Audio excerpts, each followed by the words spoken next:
1.8 million pare. So pangit. Pare Rolex na no. Daytona. Pera natin dito, pre. This is really the first step. Kasi nauna lang yung kanina. For the clients, pare. Ganun talaga eh. Kailangan natin yun. Yeah. 400. Guys. Ikaw ba? Okay, bro. What's up, guys? Another watch, another day. Siyempre, as we prepare for our BGC, may pupuntahan tayo ngayon. Kasama natin si Sir Glenn, our consultant to help us build yung lounge natin sa BGC na napaka-grande, siyempre, di ba? Lalagyan natin ng art, lalagyan natin ng kung ano-ano. First step is mamimili tayo ng bato, okay? Mamimili tayo ng tiles para dun sa shop natin. Siyempre, maganda yung tiles, yun kasi yung pinaka-base para i-design mo ng maayos yung lounge. Kaya tara, tama mo ako. Take out ka na naman, baka rin hindi. Good trip, pre, backup lang eh. Backup ka lang, makikain ka lang sa likod. Thank you so much. Ika. Eh po si Sir Gerald. Siya yung Gerald. Bida. We're just documenting a little lang yung mga nangyayari kasi we're documenting how we built yung lounge. Okay. Yeah. Okay. So how do you want to do it? We just need, with the help of Sir Glenn, we just need to pick a tile. Kasha doon sa theme. Sir Glenn said he's in the second floor eh. Baka pwede rin tayo pumunta doon. Ay, before we go up pala, I just want to show you. This is the biggest tile. You just imagine. These are the tiles now. So, ang ganda na yun. Ang ganda. You choose the other one. You see all the catalogs. You'll get confused. Raymond and I and the team, we shortlisted so that your mind will be just focused. I give you like 3 options, then we get the feel. So the tiles now are tuloy-tuloy. So pipili tayo either. Ito na, banyo naman tayo. So yung banyo ng lounge is quite a little small actually. It's just 1.5 meters by 2.5. Not bad. You look at this when you're shaking. Grabe. Hey, tingnan mo dito, ang sarap mag-prep ng people dito. Kita yung mga pores ko. Gwapo. Kita mo yun ba? Gwapo, no? Ganda. These are award-winning red dot designs. See, in 2023.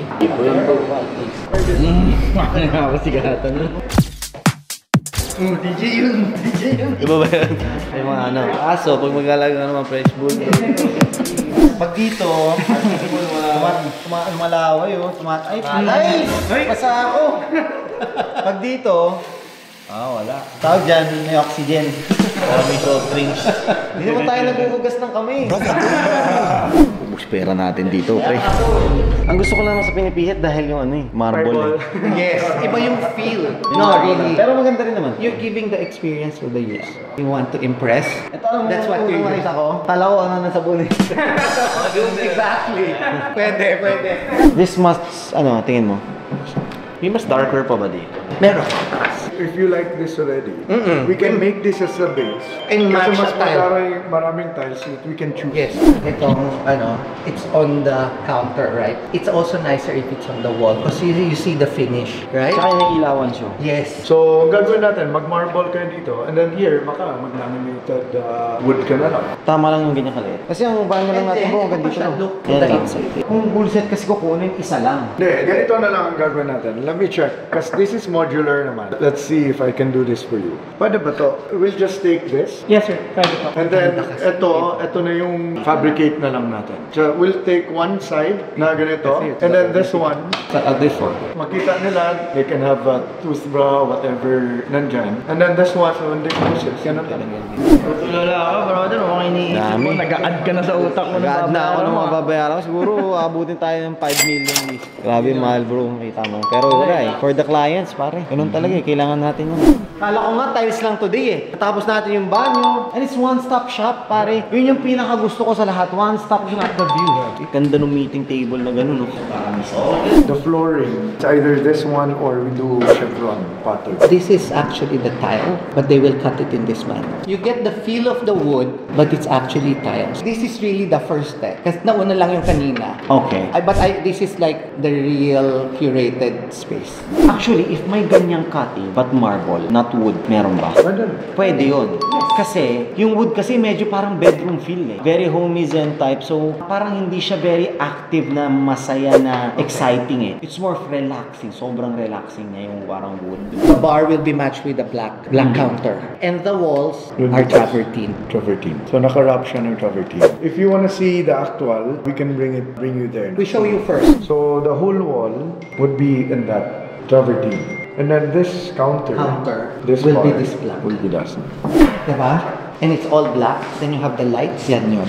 And that's the flooring. That's the flooring. But we can change the flooring into white marble. Gusto ko talaga yung ano, no? Yung tiles yung kanina. Ay, slap siya doon. Maganda talaga. So, babaguhin natin yung concept. Kasi ang Yes. concept nito, ito ngayon. Hindi na kasi magbe-blend yung gusto mo mayari. It's like this. Ang linis. Ang ganda. Yan. Boom. So, this is your floor. But we maintain the bar in black. Yeah. Bar black at saka fluted panel na black yung wall ng pantry eh.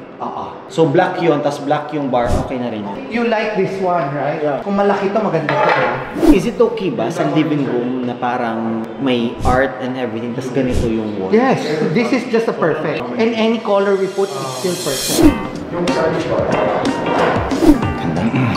Since same yung bato ng floor at saka nung sa Countertop. countertop, yung countertop yung mat. Or baliktad? Baliktad. Saan yung mat? Sa baba o sa taas? Mas gusto ko gawin Mat na sa lang baba. tong polish sa counter. O yung And counter then na lang yung floor mo is mat. Ano ng BGC pare, yung abangan nyo, hindi yung kung hindi naman kami basta-basta eh. Kala nyo ganito lang kami, marunong kami pumorma ng ano, ng bahay.